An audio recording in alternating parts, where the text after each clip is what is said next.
Hi, creative friends. This is Sreya, and thank you so much for being here. So, today I am going to be working in this absolutely delicious book. It's the Italian version of a book on Van Gogh, and it's going to be both fun and challenging.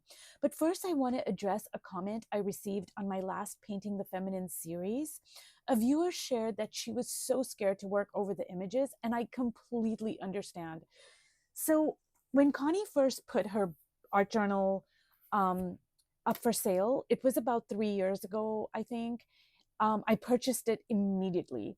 And then once I received it, I was like, oh my God, I am so fearful of working over top of these gorgeous images. Like, how was I even going to do that? So I reached out to Connie and she explained it in the brilliant way that she explains things where I totally understood. She said that when we work in this way, we're having a conversation with the page. So I took this gem, this seed that Connie gave me, and I began journaling about it in my studio log. And what I realized is that when I work like this, when I incorporate the images on the page into my own art, then I'm actually collaborating with the artist. And how amazing is this?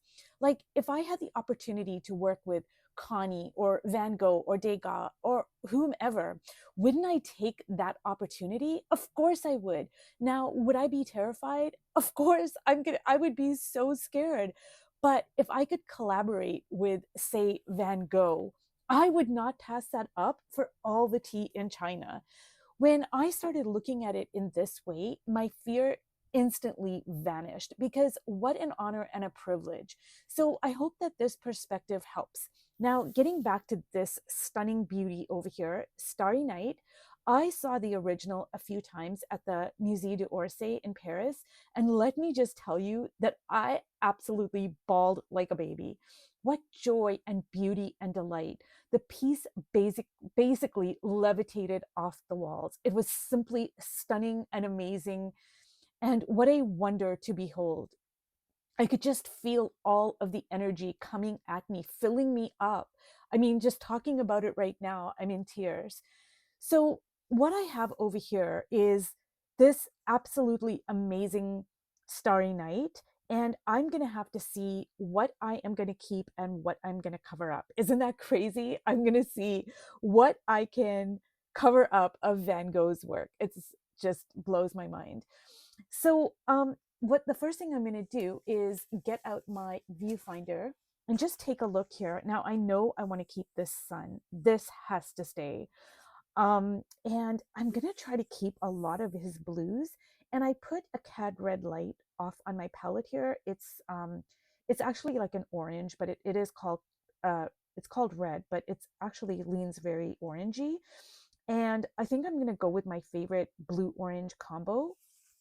And I'm just going to try to see like what I can do with this amazing, gorgeous piece. And while I work, I just want to talk a little bit about Van Gogh. So, I took art history for a full year when I was in university, and I had an amazing professor because she told us all these interesting backstories about artists, and they really stayed with me, and it made me more interested in the personality and the histories of the artist and not just the piece of art. And it really humanized the artists to us. And one of the things she said about Van Gogh, now there is some controversy about this. Like, a lot of people think that Van Gogh painted replicas of his work. Like, I think he has 21 original versions of Starry Night. And I think with Sunflowers, it's like 11 or 12. And up to that point, people only, like artists, they only created one version. And because it was the, because it's the original and there's only one of the piece of art, like, it had so much worth and value because, there's only one in the whole entire world. Now, some art historians say that Van Gogh made so many replicas because he was studying, the effects of light and shadow and color, etc. But there's a Van Gogh quote that I absolutely love. And basically how it goes is he says, if I am worth anything later, I am worth something now. For wheat is wheat, even if people think it is grass in the beginning.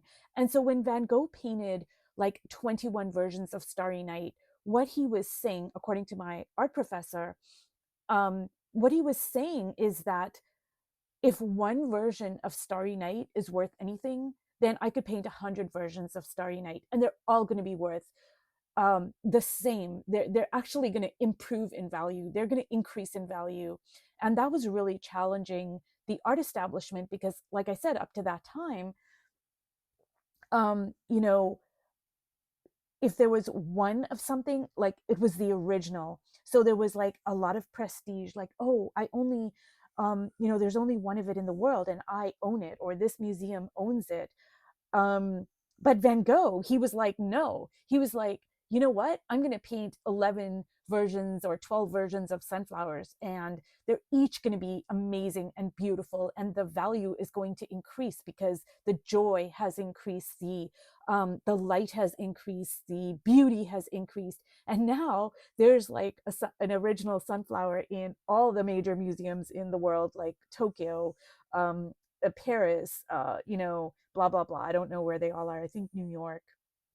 And, another thing, you guys, is I notice, because I watch all my videos before I post them, I notice that I have a lot of difficulty talking and working at the same time.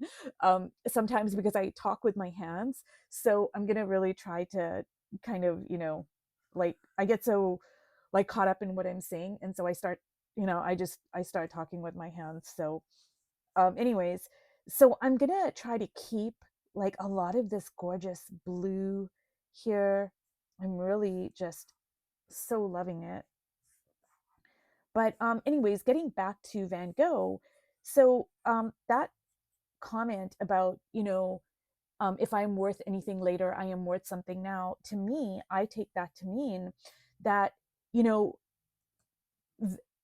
there is inherent value in something. It's not determined by any external source. So, the value of, say, a piece of art is not determined by, okay, there's only one piece of the art. The value of a piece of art is determined by the piece of art. And, I could take it like when he said, if I am worth anything later, I am worth something now.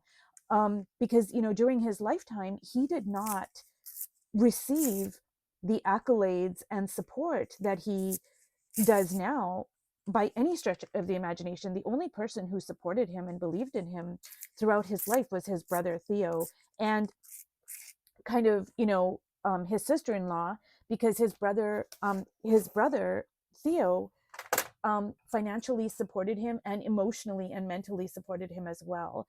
And then his sister-in-law, Theo's wife, she supported Van Gogh by not, not taking her husband to task for supporting Van Gogh the way he did.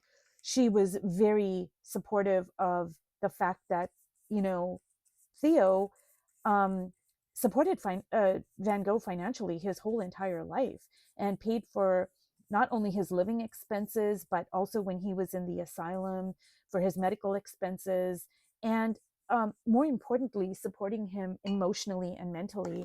Theo was always, and if you read the letters between Van Gogh and Theo was always so loving and totally saw Van Gogh's inherent worth and brilliance. So what Van Gogh did was he said, no, I'm going to paint, if I paint 100 versions of sunflowers, they're each of them, not only are they going to be worth the same, but they're actually, their worth is going to multiply.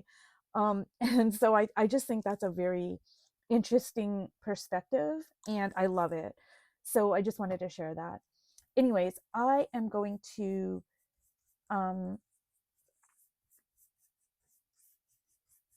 I'm going to kind of build up the face here.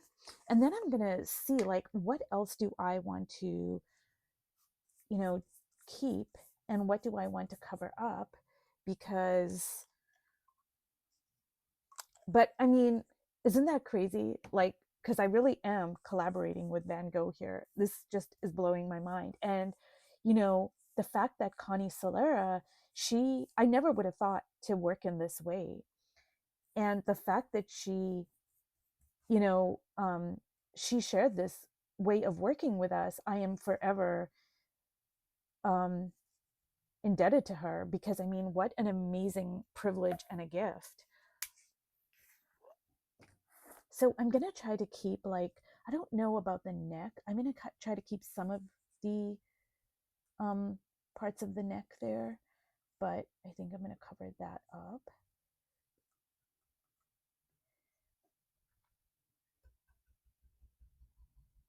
And now I am going to have to figure out how I want to, you know,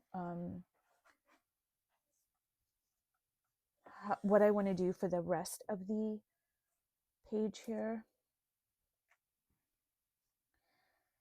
So I know it's blowing my mind to think that I'm actually working with Van Gogh and then thinking about what to cover up of his work. It's craziness in all the best ways. So that would be cool to keep like some of these other suns over here. I think I'm going to try to do that.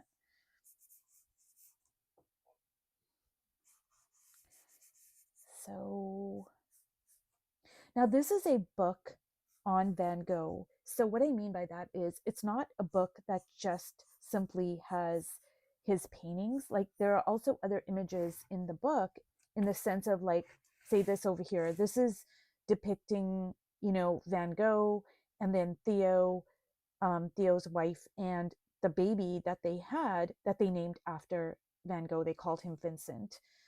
So, you know, it has other images besides the paintings of Van Gogh.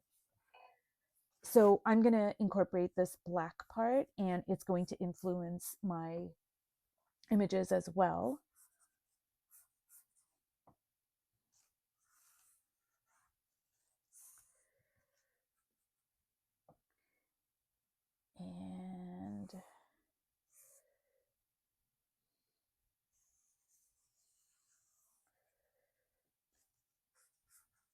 And I'm going to put some collage over there as well.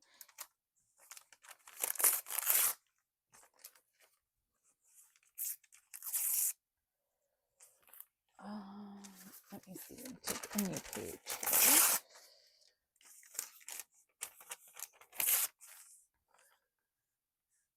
And I don't want to cover up too much. Like, I do want to retain some of that, however I make it work. So I think I'm just going to kind of put that over there like so.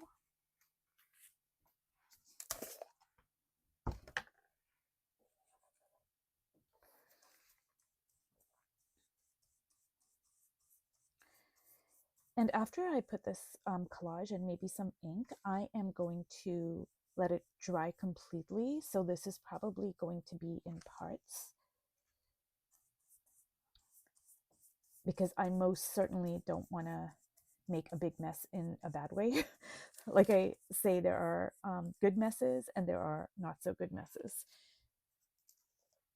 And I want to stick to the juicy, good messes. So I'm just going to kind of put some inks down here.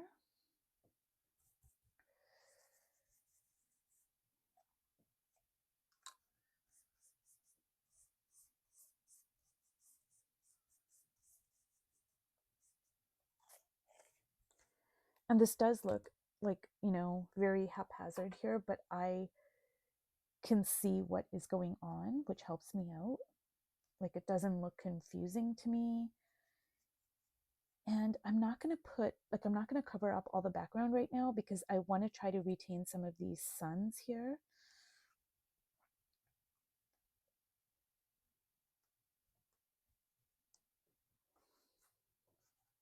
So I'm going to allow this to completely dry, and then I'm going to come back to it. So this is the end of part 1 of me collaborating with Van Gogh. And I hope this has inspired you to, you know, pick a book that you resonate with, one of your favorite artists, and work in this way as well.